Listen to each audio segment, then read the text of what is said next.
Tommy, first, you're winning. Awesome, Tommy. Let me just increase my screen size here. 1 second. Good morning from East Texas. What is going on? Beautiful, much cooler morning on the way. I bet. We got spring or autumn happening here in the Northeast. Good day, all. I'm watching on Nostr today. Amazing, Nick. Let me know how it's going. Tell me if it's working. It doesn't work perfectly. So if you can bring me the news, Nick, I would love it. Boma Tattoos, good morning. The state of awe, indeed. Good morning, Bitcoiners. Indeed, Jeffy. Good morning. What's up, my man? Good morning, Daniel. Heading to Vermont today. Wake up to breakup. Good morning, Hoddle T, Washington. Tommy D, first time catching my favorite show live. Good morning, Bitcoiners. Tommy, thanks for that, man. We love when we're the favorite show. We just love it. Good morning, Bitcoiners. Bomatan B for victory. Welcome, Tommy, Jeffy says. Morning, Bitcoin champs. Hey, P-Man. Hope you're doing great. Thomas. Good morning, family of Nolan. May we all be blessed today in one way or another. Thank you, Thomas. That's really sweet. Appreciate it. I'm going to go a little quick here. Morning, Bitcoiners. Sailor had a great discussion with Safe on Rothbard's book on history. Really cool. I'll check that out. Good day for fishing on Lac des Deux Montagnes, the Lake of Two Mountains. P-Man Van heading for some fishing. I'm out of here for Vermont in the afternoon. After this, it'll be one of those slightly shorter versions of the breakup today because we're going to be doing a spaces with all kinds of people, Joe Nakamoto and Chris Alamo at 9 a.m. on the Bitcoin Magazine Twitter handle. All right, let's get into we got to acknowledge, right? We got a mega sunrise here on the East Coast of North America, and things are going great. Bitcoin is running without any problems. So all that's left for us to do is have a coffee and talk about what is new. And boy, oh boy, fun stuff today. Let's get started with our Moscow time because we got some good Moscow time stuff today. All right. So you might have heard the Lampedusa stuff happening with the Italians, and it's an island of like 6,000 people, but now there's like 15,000 migrants from Africa. And The Economist is letting us know that Italy actually needs more migrants, but it has trouble admitting it. Right. So if you didn't know, Italy needs more migrants. Right. So there aren't enough on Lampedusa and in the rest of the country. They need more. The New York Post, talking about not so much talking about all of the migrants that are in New York, but they have other priorities, right? So the New York City Council has advanced a bid that would yank the monuments honoring George Washington, Thomas Jefferson, and Christopher Columbus. Who needs them? Right? This one's great. This one is amazing. So, you know how they're always talking about blocking out the sun, like one of Bill Gates' big ideas, right? We're going to block out the sun, global warming. Let's just block out the sun, no problem. So they actually came up with the program to do this now. So this is in Technology Review. Researchers have launched a solar geoengineering test flight in the UK coming up. And the system is going to be called the Stratospheric Aerosol Transport and Nucleation System, also known as SATAN. I'm not kidding. No kidding. Here it is. The UK effort was not a test of an experiment in geoengineering itself. Rather, the stated goal was to elevate a low-cost, controllable, recoverable balloon system, according to details obtained by the MIT Technology Review. Such a system would be used for small-scale geoengineering research efforts, or perhaps an eventual distributed geoengineering deployment involving numerous balloons. The Stratospheric Aerosol Transport Nucleation, or SATAN, balloon systems were made from stock and hobbyist components. So there you go. Right? Anyone can just make a SATAN plan for the environment. No big deal. This one's really great. This is from Illinois. Right. So Illinois, they got all kinds of crime happening in Chicago. Chicago's in Illinois. Right. So Illinois has become the first state in the United States to abolish cash bail starting Monday. A massive win. The law means that 12 non-detainable offenses will no longer require a cash bail. Second-degree murder, aggravated battery, they're just come on, guys. It's systemic. It's not fair. That's why they had second-degree murder. It's not fair. Speaking of unfair, Gavin Newsom says that the stuff going on with Hunter Biden, not fair. He says Newsom justifies Hunter Biden's business deals, saying using family to get a little influence is hardly unique. It's not unique. Hunter's just doing what everyone. It's not unique, guys. No big deal. This one's great, right? Remember, I've told you this is the worst week ever to be in New York City because you get the UN stuff and they're all around and it doesn't end. And yesterday, the State Department took the occasion to say that the government shutdown that's going to be coming. So they went to New York and they said, the officials warned that the government shutdown could actually slow weapons, guys. They could slow weapons to Ukraine and Taiwan. The U.S. State Department officials warned on Tuesday that a possible government shutdown could affect international weapons shipments by the United States, including to Ukraine. Pray, everyone, pray those weapons make it. Pray the U.S. international weapons shipments do not get disrupted. Please, everyone, gather together this morning and to whatever God you worship, the simulation, Jesus Christ, we got to put all hands on this. Those weapons got to get there because government shutdown, don't want it. Kamala Harris said that climate anxiety has young people doubting the sense of having children and buying a home, right? She says that the climate anxiety is so bad that homes and kids, no, got to worry about it. But don't worry about this part of the climate trouble, okay? Because it used to be that we worried about coal plants, but we found out that China is building a bunch, and Reuters says to us here that China is building 2/3 of the coal-fired electricity generation capacity currently under construction globally. And this may not be as disastrous for the climate as it sounds, guys. That's what Reuters says, right? So they're building 2/3 of the coal-fired electricity generation capacity, right, globally, but it may not be as destructive as it sounds. It may not be. Come on. Like Reuters says, if you make the coal plants in China, it's no big deal, right? It's different air. It's different air, right? It's Chinese air. So this one's really great. Remember I was telling you about that Sarah Ashton Cirillo, and now she put a death hit on Jack Posobiec. And what did I say about her, right? I said that the whole thing was probably designed to just make you mad, right? It's not even really to communicate. It's just, what can we do that would really drive you nuts, right? So that was just a weird theory that I had. But it turns out that she's getting a bit of publicity here, right? So Charlie Kirk underlining here that transgender military spokesman, they said, whoops, for Ukraine, who now goes by Sarah Ashton Cirillo, was just honored by Las Vegas City Hall. Isn't that nice? Given certificates by U.S. senators, all kinds of things, right? Smithsonian Institute wants one of the uniforms, right? The green uniforms. But that doesn't change that that Sarah issued threats targeting Westerners, that Ukraine will hunt down and bring to justice all the deemed anti-Ukraine propagandists, right? So that's Tucker Carlson, Jack Posobiec, right? Some people say she gets paid by taxpayers. Who knows, right? So that's what we got today for our Moscow time. Those are our Moscow times. Can't print Bitcoin to pay BS wars. No, catacombs, you cannot. That's why we love it, right? That's why we love it. The government shutdown will make U.S. lose a nice offering. Well, that's what we're going to talk about now. Where would the money come from if they have to shut it down? And we've been talking about this for a little while because we become big fans of Mike Benz Cyber. If you don't follow him on Twitter, you absolutely have to, because he's just painting the lines here. It's been great. So the first story I've got today is indeed, and it's our theme today, right? This is what he's been calling it, the Silicon Curtain, the U.S. Censorship regime. He calls it the Silicon Curtain, and I love it. I hadn't heard that before, the Silicon Curtain. So that's where we get our theme today. USA's Silicon Curtain makes a Bitcoin era certain. And you can see my silicon curtain. Tell me how it came out. I got some wires and I tried to get them to make a curtain out of a map of the United States. I think it looks pretty good.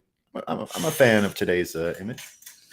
I liked how it came out. So when she got that reward for, and I saw her picture when she was a boy. It's not unbelievable the difference, right?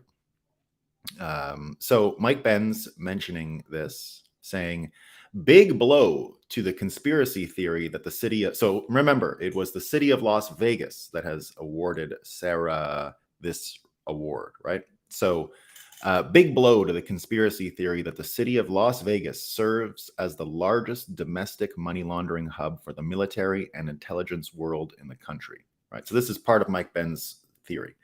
Now, he does a really good breakdown of how exactly this works, right? So here he goes, and he says, when I talk about how the interplay between the foreign policy blob and the cartels is one of the many overworld, underworld dynamics needed to fully absorb the shape of the censorship industry. Here's an example. So he goes into this. We were talking a bit yesterday about that town in Texas, and he was able to just look at the Daily Wire thing and talk about why you would be able to get and something. So yesterday I made a bit of a mistake. I got a little confused when I realized that the Louis C.K. account was fake. But truthfully, indeed, as Jevi was trying to remind me, that the conversation that came around home ownership and home buying, to me, contrasted perfectly with what was going on in Texas, for the reason that the Texas situation, I think, and to bring it to Bitcoin, by exposing all this home purchasing and all this stuff, while Americans are probably more anxious about home ownership and home buying than almost any other subject right now. Like, believe it or not, that is almost number one in America, the housing market and what's going to happen, and the people who are out and the people who are in. And it's sort of a part of widespread anxiety in America right now. Maybe it's not the worst, but it's pretty high up there. So watching people have a financing structure to buy houses is one of those things that you can't really predict how people would react to the story if they were able to hear it, right? If they were able to hear it, if they were exposed to that story. And which is why the censorship industry is so important, right? Because the stories we talk about, what isn't talked about, what financial stories are not given any attention, really in the end speaks to the systems of control around us. And that's what Mike Benz is really starting to pick on here. So when he comes out and says that the censorship and to absorb the shape of the censorship industry and why decisions are made. So when he talks about this, what he actually does is starting to talk about digital ID and bank accounts. So more or less the proto CBDC conversations, right? So he goes into these stories here with a little look at exactly how this system works, right? So what he says is the story below is a perfect illustration of the point I've made again and again. If we lose the cartels, we lose control of Latin America. And that's why the Department of Defense, State Department, and the intelligence worlds, enforcers of the foreign policy blob's Latin American interests, wouldn't let Trump build a wall. Here he's talking about the narco gangs, helped the U.S.-backed Honduran coup, and the reasons why all of this stuff was happening in the first place, and the reason why the wall and Trump's focus on the border was so important, because it exposed this negotiating chip that the deep state was using with American infrastructure, more or less, right? So what he says here is that he's not joking. You need to learn all of this to understand the structure, the money flows, and the cast of characters behind the censorship industry. So he says, in a book I'm never going to publish, I have 6 chapters on how the CIA and State Department cutouts use woke intersectionality as regime change framework to unify a host country's aggrieved and resentful fringes, set up local institutions on the U.S. government payroll, then mobilize such institutions and its constituent street muscle into an anti-government street protest movement that formed the backbone of the State Department's Color Revolution play. And he says, what I'm trying to do in the book that will never be done is take people on a world tour, country by country, through Europe, Asia, Africa, Latin America, and how state operationalizes this playbook and how censorship slots in. All right, so he goes on to talk about how the National Endowment for Democracy, for example, will partner, for example, in Cuba. They did it with LGBTQ plus stuff. They did it with Afro descendants. So they get right into the race thing, they get right into the sex thing, and then they push it from there, right? So this concept that you can take it, and he goes into the digital ID stuff, right? He goes, so you take the digital ID to bank accounts, and how that's a perfect project for CIA funding and a conduit for USA aid. So he says Ukraine, like what are the countries, right? So he mentions the 3 countries that are involved in this pilot project for digital ID and banking. And of course, it is Ukraine, right? So NATO's top regional focus, Estonia, which he calls the most captured NATO vassal state in the Balkans, Colombia, which is the CIA's beachhead in South America, and he says Zanzibar, which has been a 60-year hotbed of US covert ops. So, and he organizes stories looking at these individual countries first and foremost, and he talks in specific about this digital ID linked to your bank account, right? And how the UN is pushing it. They were been pushing it all week in their stupid General Assembly in New York. And he says, look for it to be rolled out in conflict zones, low GDP regions and vassal states first. Once it's normalized, you bring it to the US and Western Europe, right? So that's how he's describing it. And again, it's Estonia, Zanzibar, Colombia, and of course, the great Ukraine, right? So put that into your mind for a second when I read you the next 2 stories. The next 2 stories. When he described what the color revolutions look like in his thing, right, and described how this stuff operates, you bring in the National Endowment for Democracy, and you bring in all these other things, and as he calls them, cutouts, right? It only costs about $100,000 a year to corrupt a doctor, to corrupt any PhD expert, to get an academic on your payroll, to become a citable influencer, right? The Center for Democracy and Happiness of People Abroad said, and then you go and do it, right? So what happened yesterday proves that it's not that America does this necessarily just abroad, right? It's what I've been saying for a long time, that America has now imported its color revolution tactics to America. And then everything that went on with Trump, the racist, you're this, you hate these people, you hate those people, was exactly out of the color revolution playbook. And so yesterday, one of the most amazing things happened where remember the 51 known liars, which we've only called them the 51 known liars since we started the show, right? The 51 people who said Hunter Biden's laptop was a Russian disinformation campaign, right? All of these guys, it's the Clapper, it's the Brennan, it's all the guys that have worked for the CIA over time who have been the main conduits of information laundering, who I thought were so discredited from signing the letter, the 51 known liar letter, that I thought they made them retire because you never hear about them anymore. Usually when you see them come out, you know that a lie is coming, and a lie that's so big, there's only a handful of people in the world willing to say those lies in public, right? You can't just get a normal liar to say it. You got to get a special quality liar like an Adam Schiff, or in this case, Clapper and Brennan. They're always there for that, right? So now what happened to these guys, right? What I thought they retired, right? No. It turns out that the Biden administration has assigned all of them to a new Department of Homeland Security expert committee. The expert committee is going to be called, let me give you the name of this new expert committee. So it's the Secretary Mayorkas, who I think is entirely corrupted, right? Mayorkas is one of these people who I think it doesn't take much to find out that this is not a human being making choices. This is someone who is being pressured and doing crazy stuff, right? So that's how I see it.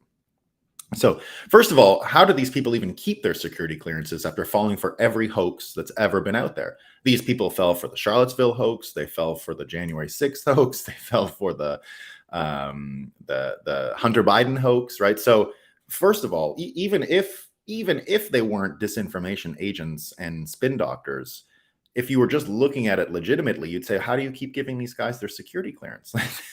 They're too stupid. They fall for everything, right? Or obviously what we know, they're not stupid. They didn't fall for it, and they're actively lying and trying to manipulate things right in front of you. So the establishment of the Homeland Intelligence Experts Group, right? So you get all of the usual names. It's all these kinds of people who show up on all of these different committees and different panels. So these guys are going to become just the same thing they were with the Hunter Biden laptop thing. Like, oh, experts told us to look out for Russian disinformation in the lead up to 2022. It had all the earmarks. Remember, that's what it was. It was all the earmarks. They said, this is what you have to look out for, because they knew what was coming. They had a year's notice of the Hunter Biden laptop.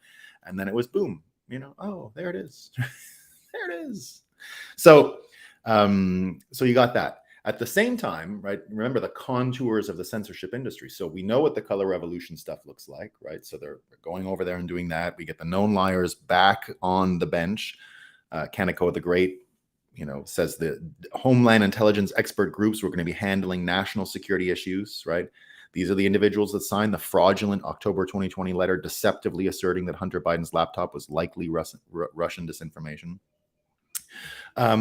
So while that's all going on, they've also decided to widen the scope now on Elon Musk, right? So the one institution, X, Twitter, that won't go along with it, of course, in trouble. They've launched Department of Justice investigations now on the rockets for not hiring refugees to be rocket scientists.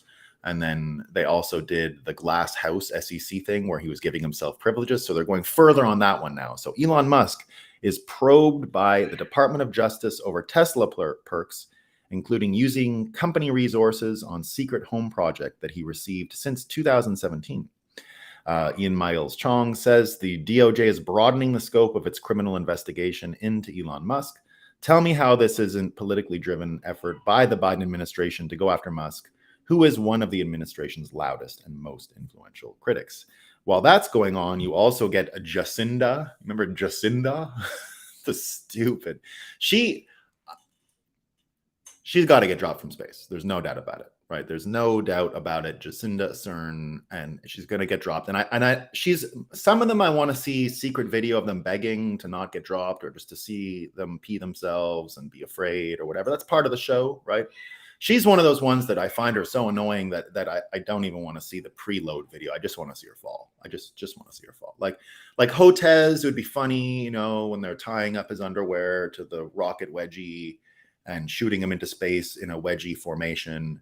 That I would like to see him beg. I think it would be entertaining. But her, just the way she talks, I can't. Like, they have to just drop her. That's a straight drop, right? Just bang, right? Not even in any preload. There's not going to be any warming us up. It's just, there she's in the sky, right? Because I can't listen to her talk. She's just devilishly annoying, right? Devilishly annoying. Like Trudeau. But Trudeau, I would watch the begging because something about it, that I wouldn't mind. But with her, I can't even watch. They got to just drop her. So what does she say? Now, so you remember her new job, of course, is censorship, right? That she stopped being the prime minister of New Zealand to take a job with the UN. So she goes to the stupid UN yesterday, and she says that free speech is a weapon of war and censorship is necessary to protect free speech. She said it straight up out loud. Right. So she's on that list of people, there's liars. And then there's people who go the extra mile to get not just a lie, but somebody else's lie. Right. So it's one thing to lie for yourself. We all lie, right? That there isn't a human who's incapable of lying. We create false memories. We do all kinds of stuff, right?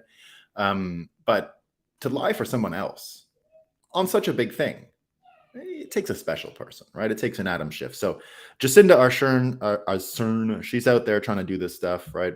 Jonathan Turley says in her latest attack on free speech, Ardern or whatever her name is, declared free speech a virtual weapon of war. She remains the empathetic face of raw censorship and intolerance. She is now the virtual ambassador at large for global speech criminalization.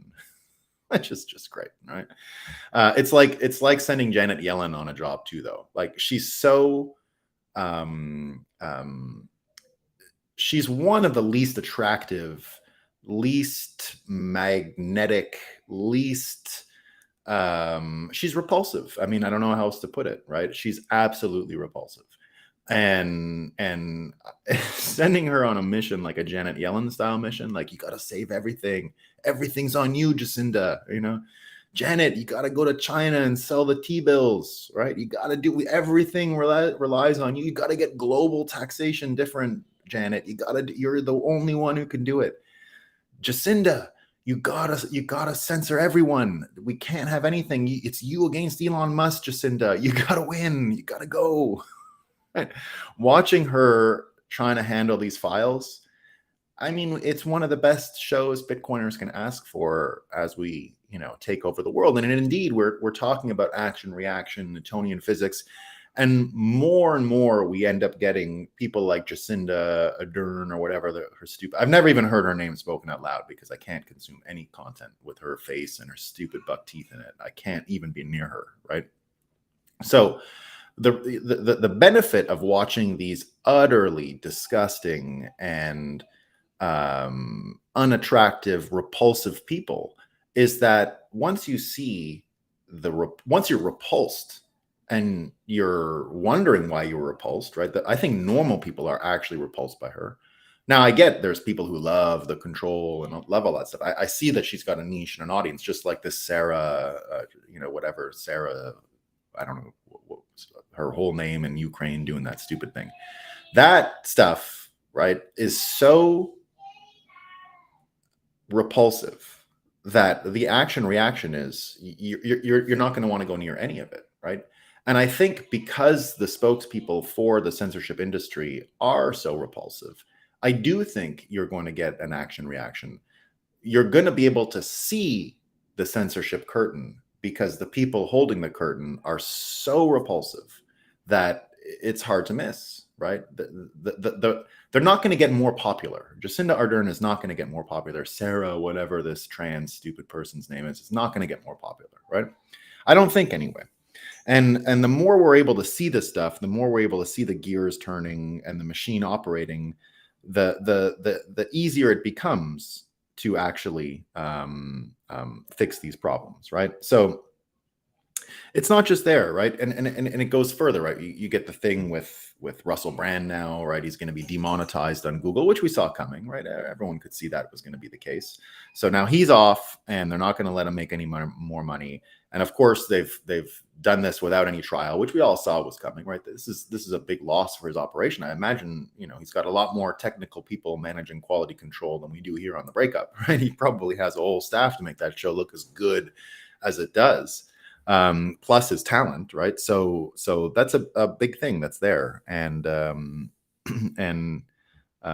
that's why it's that way. So and even with the Elon story, right? Elon Musk, of course, we get the DOJ stuff, and even yesterday you can see CNBC running fake stories. The story that Elon's going to charge for Twitter now, right? You heard the story, everyone going crazy with it yesterday. Maybe he's going to charge, right? You get CNBC yesterday saying that he's going to come out with this plan, and is anyone going to use Twitter now that he needs the money and everyone is going to have to pay? Wall Street Silver says, notice how none of them play the actual video clip of Elon talking about this. If you actually watch the video, he never said everyone will have to pay. He said merely there will be another low-cost option, something less than $8 per month. It was obvious from the context that he meant probably fewer features for that, but the benefit is more real users and less visibility for bots. Even if it's just $2 a month, bot owners won't pay it because it is not economical on a large scale. So they went straight for this situation where they're trying to discredit even the potential future of Twitter because it's such a threat, right? At the same time, you get stories like this, right? You get Naomi Klein, right? Glenn Greenwald mentioning this story. You get Naomi Klein, who is trying to run this whole thing that she's being confused with Naomi Wolf, who's an anti-vax person or anti-censorship industrial complex managing pandemic responses, right? So she's very against that. And so Naomi Klein, who everyone has known for many years as a captured propagandist, right? As a Canadian, she's a Canadian. I knew it for a long time. This was not a real person, right? You are not a real person. She's not a real person. She has been a cutout for a long time.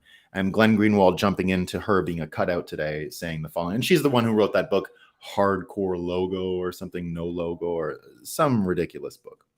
And so Glenn Greenwald says that she's, let me get the quote here, that no one has been able to get that much cover and publicity for writing what it is she's writing. And she talks about the conceit that a lot of Democrats have. And it's this: one of the conceits the Dem-loyal left tells itself is that the corporate media is deeply hostile to it because they're so threatening to establish interests. Meanwhile, I don't think I've ever seen a New York Times lavish a book with more endless praise than Naomi Klein's new one, right? So he's got 4 articles here saying what a great thing it is. The Atlantic had a title. He didn't even pick The Atlantic. He picked 4 other ones, right? So 4 other ones. What do you do with your doppelganger? Everyone buying into this comparison that she made, which I've never heard in my life, right? Maybe it's a thing in her life that she's confused for the other Naomi. Naomi Klein is, in her own personal experience, confused with Naomi Wolf. Maybe, but is it worth a book? Is like everyone out there going, oh, I got those 2 people confused. Like someone who hadn't written a book in 15 years, Naomi Klein. No one's even thought about her in 15 years. So she comes out with this book. To know yourself, consider your doppelganger. When your doppelganger becomes a conspiracy theorist. Naomi Klein, Naomi Wolf, and the political upside down, right-wing propaganda, all this kind of stuff, right? And you get this in The Atlantic. The left-wing author Naomi Klein constantly finds herself confused for Naomi Wolf, the feminist turned conspiracy theorists. Henlon Lewis explores a bizarre case of mistaken identity and what it reveals about conspiracism, right? So it's all these articles, Glenn Greenwald saying just how buttered up this person is and how much of a benefit they get from having media push their book constantly. And this ridiculous thing that it's like the whole interesting thing here is we have a doppelganger and it's 2 Naomis. They have the same name. That's it. That's the only thing, right? They have the same name and they were involved in left-wing politics in the 90s and 2000s. That's it. and they're going with it, right? And Glenn Greenwald says the vast majority of media figures who lucratively branded as radical, disruptive, anti-establishment leftists by attaching to Bernie's campaign is now indistinguishable from MSNBC liberalism. They don't pretend anymore, which I guess is good. They're all in on Biden. And you can, if you think about that, right? If you think about how this works, you go and remember what Mike Benn said. The censorship industrial complex requires the censorship industrial complex works the way it does, particularly to hide the money and to hide the ability to follow the money and to understand where the money is going, why they're getting it, and what they're using it for, right? And it's going to get even worse, right? We get this from Reuters. U.S. Treasury banks' net zero pledges must align with temperature limits. So imagine the banks have now made in the United States net zero pledges, right? So extend this to what we see with the censorship complex. We see what these stooges put in. This is from Reuters. We understand what Glenn has said about Naomi Klein and what he said about the degree and the calibration and the tightness of the censorship industrial complex. So you think about that for a second. Think about what Mike Benn said, right, about the overland or the overworld and the underworld, and understanding that dynamic is how you can understand the shape and reasons for the censorship industrial complex. So now think about what I just said. Banks have made these net zero pledges, right? So this is one way to interpret what happened, right? Biden moves to nationalize the banks, right? U.S. Treasuries, banks' net zero pledges must align with temperature limits. There is no connection between U.S. banks and average global temperature. The government is essentially seizing control of bank lending through doing this, right? So if they're going to get involved in how the banks actually deploy capital, it's just the next level. It is CBDC by another name. Now, they might not have control over what an individual is transacting in, but if you understand the settlement network of FedNow, if you understand how the banks settle between themselves, and you understand where they get their money from to lend out and perform their maturity transformation, which is their business model, lending money out to people over a period of time. And the government here is starting to tell them that their lending has to take in consideration these environmental factors simply because they want control over the flows to understand the information and to control the information that comes along with the money. I'm not sure if I would go that far, right? I'm not sure if I'd go that far. But it looks like it's kind of the same, right? Is anyone out there in the banking industry actually asking for new controls over how they lend money? Probably not, right? It's the same as no one's asking for Naomi Klein's new book on mRNAs. Like nobody is out there. Alex Berenson says it clearly. Nobody wants to hear about how great the mRNAs are. Nobody is taking more. Nobody thinks they stopped COVID or even that they made much of a difference. And nobody wants to read a book about how anyone who questioned them is a conspiracy theorist. And that's actually what the book is about, right? This is what they've decided to put Naomi Klein to work on. And I don't think that dog's going to hunt, right? How many people are going to read this stupid book?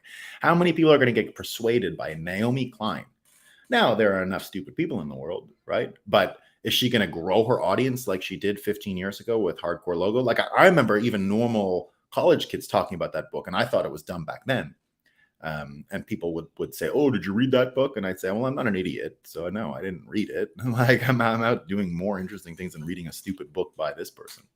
But in the end, that's what we're dealing with, right? We're dealing with the expert class. We're dealing with fake experts who are put in their positions as cutouts in order for the both money laundering and censorship industrial complex to function the way it ought to.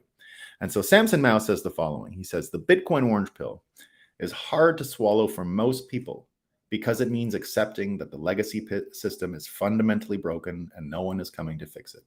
That means that everybody's destiny is in their own hands, and that's probably terrifying to many people." And it looks like that's what we're dealing with, right? It looks like we're dealing with this exact problem, that everyone is so bought into the system that what you lose, right, what Naomi Klein loses, what any one of these people lose from not perpetuating the system is so unknown that it does terrify people, right? There is no saving the system, right? You get MSNBC sitting there saying, running Zelensky, of course, did the UN thing yesterday, right? Russia is pushing the world to the final war. So he comes out and asks for $24 billion yesterday, right? $24 billion. That's hundreds of dollars per American, right? That's or maybe like $100 per American. If you just straight every American, you got 4 billion in your family, that's a couple $100. I don't know the exact number, but it's, what is 24 billion divided by 400 million? It's a lot, right? Not quite $100, I guess, but close. So you start to see that the $75, about $75 a person, right? And Americans don't have, they don't have $500 for an emergency, and you're going to take a family of 5, right? That's how much money you're taking from them. That's why we're in the position that we're in, right? You get Liberty Lockdown saying it took the U.S. government 200 years to accumulate $1 trillion debt. They just did another one in 90 days, right? It took 90 days to get the next trillion, right? And that's probably not going to be slowing down anytime soon. So if you think about the capacity for the system to continue to function, right? Look, one of the things that Mike Benn says is the whole reason why they're letting these people into the country at the pace they're letting them in at on the border is simply because they have to make sure the drugs flow and the money flows, because they don't actually have the money to pay for all of the ops they need to pay for now because the thing is breaking, right? It's like having a bunch of car repairs. Imagine your car was required all of these machines to function properly and be coordinated together in order for it to perpetuate and go forward. And then it's not. So you got to repair it all the time. So that's what I see right now. I see this military industrial complex, the censorship industrial complex, both of them breaking. And the cost of repair ends up exploiting the very ways that they've controlled and made money over time, which means they can't actually solve problems that people want solved, like the border, right? That's why it's hilarious when you see the border sending all these people up north to the sanctuary cities. And they actually put out a press release yesterday, right? Because people saying, you got to stop doing this. Sanctuary cities can't handle it, right? So they wrote a note to sanctuary cities and counties and states. Stop your whining. You declared yourselves sanctuaries for illegal aliens while condemning those who think our laws should be actually enforced. You helped Biden unleash this historic disaster. Live with it, right? So I think you're going to hear more of that. I don't think that's going to go anywhere. I think you're going to hear more people not understanding why things in America are getting so much harder, yet they need $24 billion, $24 billion more for Ukraine. And they're going to have to lean on their new Department of Homeland Security expert committee to justify this stuff. They're going to have to keep relying on Sarah, right? Sarah's going to have to sell this thing. Naomi Klein's going to have to sell this thing. Janet Yellen's going to have to sell this thing. They're not sending us their best, right? They're not sending us their best. So, look, you got New York falling apart, right? You got the city cutting budget all over the place and having to now deal with the repercussions of this. You get, the state of Pennsylvania. You got to love this one, right? Because remember, right, everything's broken in America, but our elections in all 50 states, great. All right, they're going great. And they might even be getting better in Pennsylvania. So the governor came on, the Democrat governor came on MSNBC, obviously. And he said the following: greater voter participation equals a stronger democracy. You didn't know that? It's news, right? I fundamentally believe the more engaged our citizenry, the stronger our country, the healthier our democracy is. And we took a giant leap forward in Pennsylvania today. Well, do you know what law they passed in Pennsylvania yesterday? Automatic voter registration. So everyone in Pennsylvania is now automatically registered to vote. So, right, if someone is registered to vote and then on the day of they just feel like voting, they can. Right? That's probably good, right? But what if they're not engaged? Right? What if they're not engaged? What are they going to go look and see if someone voted for them? Is there going to be any way for them to tell if someone voted for them? No. They're just all automatically registered, right? That's easy, no problem. So that's where we're at, guys. That's where we're at. We're at most of it is breaking. It's becoming really easy to see, and I don't know how they continue to go if they're going to put all their eggs in the basket of Naomi Klein, Janet Yellen, and Jacinda and Sarah. That's who we're up against. So the Silicon Curtain is not the Iron Curtain, and it's more insidious, but beatable, very beatable. So to me, it makes Bitcoin certain. All right, can't pay for BS wars. That's a man, baby. Yeah. He's like 50 years old, Sarah. Sarah's like 50 something years old. Still not sure this is fake or not. I think you're talking about the Louis C.K. Well, see, he went viral yesterday, Louis C.K., by the way, on an old Joe Rogan clip. It wasn't just that. And he said he doesn't want America to be so good. That didn't go very well for him. So maybe he can fuck off. We're going to compete against this amazing fiat for every service we won, but we have to rebuild everything. Yeah. If you follow the experts, you'll end up poor, sick, and stupid. Absolutely. Hoax. Mockingbird, media, matrix, mayhem, psychological operations. I love that. Yeah, that's a good one. I love you all. Heart, brain, Bitcoin. Thanks, Where Do I Stats? That's great. Show me the person that takes Ardern seriously. They don't. No, of course, Tommy. That's what I mean. There's no such thing, right? I mean, in the same way that you heard in Mike Benn's analysis that America uses these cutouts in foreign countries, like you had Zanzibar, and you had Colombia, and you had Ukraine, right? Canada and New Zealand and these other stupid English-speaking countries are used just as much in different ways. But we knew, so I knew something was up with our elections a while ago, right? It was pretty obvious. And in particular, the 2019 one, where really, I'm not usually wrong about these things. And I wasn't living in Canada and wasn't consuming the media, but you still have a feeling. I didn't think Trudeau was going to be able to win in 2019. I wasn't saying it out loud. I didn't have that much skin in the game or considerations for it. But something struck me after it that it didn't make sense, because first of all, the Conservatives won the popular vote by quite a bit.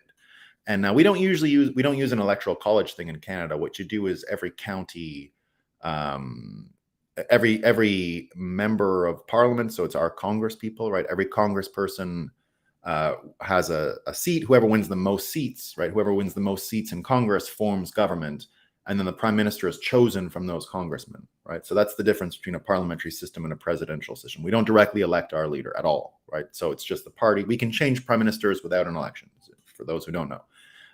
It's just the leader of the party. It's called a prime minister. The prime part is really just that all MPs are equal, but they're a little not. They're a little above, right? That's where the nomenclature comes from. So the prime minister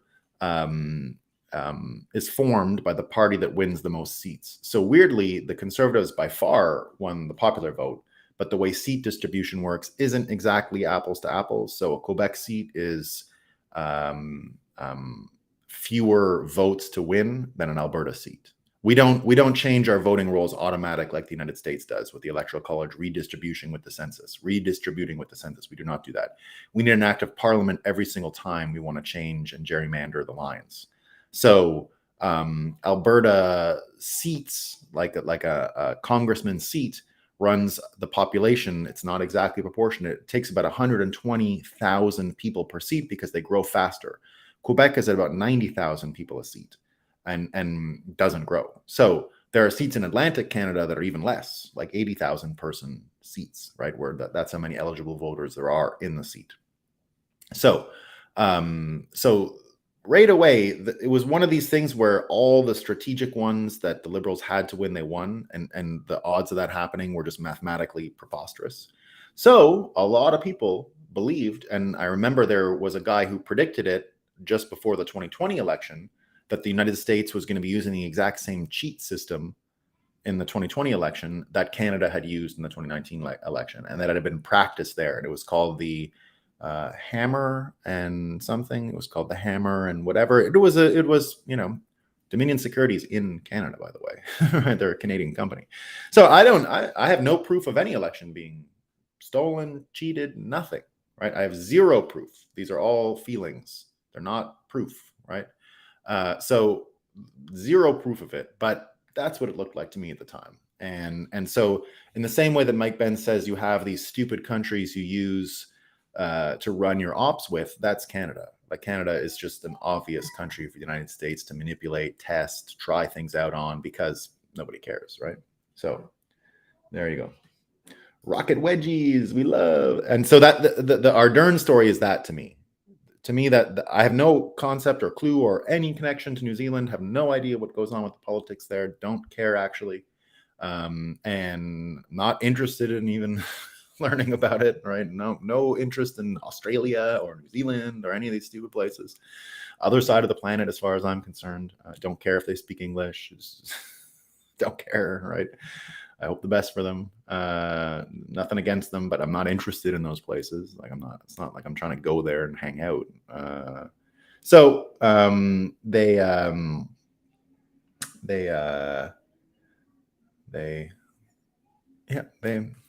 They're probably used. Probably. Just a guess. Rocket wedgie description has me wrong. They got to do it, man. Could you imagine him, Hotez, right? Strap it on, get it some like a real tire in his butt, right? The rope has to be long enough so that he doesn't get burned in the thrust. It'd be pretty cool. I want it. I'd pay, Bonsai says. Doesn't matter if you like her or not. She's still in enjoying your free speech and freedom of expression. Yeah, no, for sure. Yeah. Well, Americans less. I mean, I'd pay. Thanks, Bonsai. Yeah, we love it. Just to get rid of the bots. Okay, not to see atomic rocket wedgies, but to get rid of the bots. Yeah, but it's a fake story. It's just so people doubt what's happening with Twitter. He's always going to leave some form of free access. I mean, he's not an idiot. He wants to make money, right? So there you go. Donald Trump Jr.'s ex just got hacked. Wow, that'll be interesting. Banks making pledge to be scammed. Nice place to hold your money. Yeah, they ripped you off, eh? Sorry to hear that, man. Fiat criminals. Can you get hacked very easily, Tommy D? Being hacked on Nostr is simply key possession. There's no login, right? So all you have to do is get someone's keys, and I think they're pretty easy to identify as far as I can tell. I've heard that the ability to get a private key that wasn't hidden, because they offer private keys in a lot of the interfaces, like show your private key, right? So that's it's got to be human engineered. I don't know if you can't hack it mathematically, but you can engineer a way in for sure. It's not meant to be super secured, Nostr, in that way, right? Media will say only 24 billion. Yeah, only 24 billion. I wouldn't give a single dollar to Ukraine. They have enough. They've got enough. I wouldn't give them anything. Thanks for the great word. Let's go, team. Thanks, Todd. Caleb. When letting people cross the border is a moral imperative, it was repeated for years under Trump. Changing course is hard. Yeah, and it looks like they didn't, Trump couldn't stop it. That's why you have to wonder about this Las Vegas big money laundering thing. And you got to wonder, simply because if it's beyond the power of the president, and if it's beyond his ability to control, like I'd say he was sincere about wanting to build the wall. I don't imagine that's like, he wasn't just selling you the wall as an idea in order to get you excited and jazzed. I genuinely think Trump is more or less directionally honest, right? He lies about all the little things, but I think directionally he's pretty honest, right? I don't think that's. I think he's got he wants to be loved and all that stuff, like a lot of people. And that might be a weakness sometimes, but imagine the guy said, everybody gets $70 because we said, fuck Ukraine, and they airdropped us all money they were going to print for themselves. Yeah, they're not going to do that. Noster, public-private keys instead of login passes, decentralized. The security technicals, yeah. So Nick answering the question, yeah, exactly. It's a bearer account. You get the private key, you're in. And I have heard stories of people being able to derive keys somehow, but don't know. Mail out more ballots, get more votes. Imagine that. Yeah. Now, luckily, it's only Pennsylvania, right? But that's a battleground state. That's for sure. Is this border crisis all about demographic re-engineering? Felipe, my guess is these people are so stupid there is no about. It's what Samson said. It's just egos now. They don't have the imagination to articulate what happens next. So it's basically being unable to imagine a world with different systems running it. I think they genuinely believe they're in the tradition of World War II, saving the world. I genuinely believe that, Now there are some people who know they're not, but the people who are getting the 100K to censor you, they're too stupid. They don't know. Just ego. Because the wallet is decentralized, they're not liable for the theft. What does that even mean? Yeah. It means jerks, man. Yeah, the police ain't gonna help you, man. Voting is compulsory. You get a fine. Yeah, I knew that, Habib. Yeah, I knew that. Yeah. They've been saying it's such a great idea. Wow.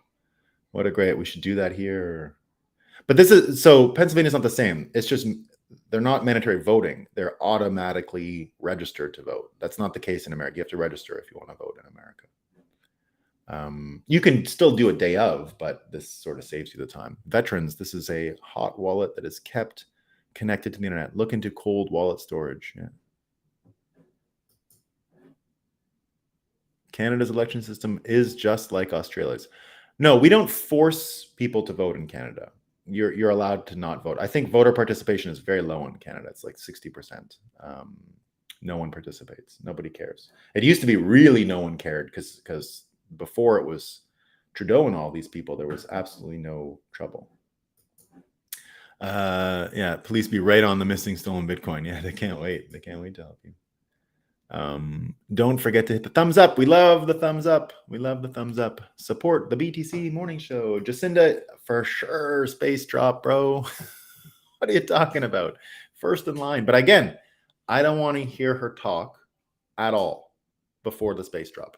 Everyone else, I want to hear the begging. I want the whole show. I want the pre-game. I want them when they're still acting tough, right? That they're not going to be afraid of being dropped from space in a rocket. Like there's going to be a time when they're like trying to be proud, And then they're, please don't drop me. I want the whole thing for most of them, right? Like Fauci, I want to see him crying, and I want to, the whole thing.